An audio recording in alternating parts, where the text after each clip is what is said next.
Let's head back to the voicemail of Truth and Reason.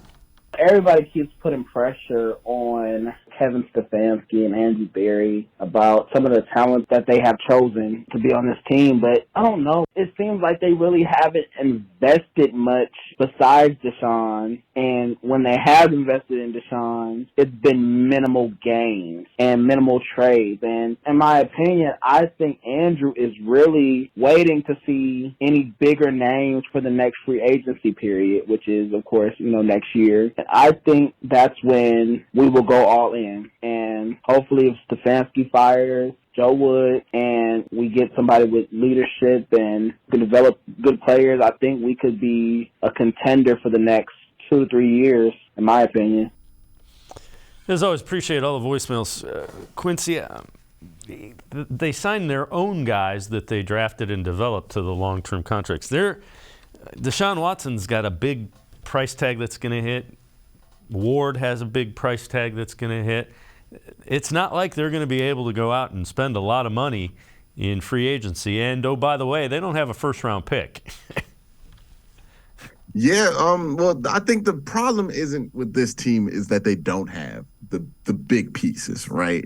The big pieces are there. You have a lot of big pieces there. The problem with this team is some of the in-between stuff and some of the just locker room stuff with the defense, right? Like they just don't believe in what they're being asked to do. I think that can be a tremendous fix in everything, right? The reason they played so well against the Bengals partly is because they had a better plan, but they also know from experience we're going to do what we have to do against this team because we always play well against this team. That's the one game where I feel like they all believed in what they were going to do. They trusted what they were supposed to do, and it worked. The team is talented. They are very talented. The talent isn't the issue. It's more or less getting the things around it, fixing the things around it to get it in the right position. And I think that's what they need to focus on in the offseason. They don't need big-name acquisitions. They got Myles Garrett already. They have Denzel Ward already. They have a JOK. They have big-name talent. They don't need more of it.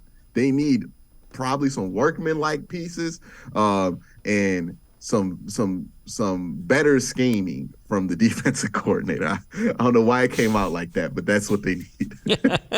Yeah, they got to put their guys in position to be successful. That's my one criticism of the defense. They're not putting those guys in positions to be successful.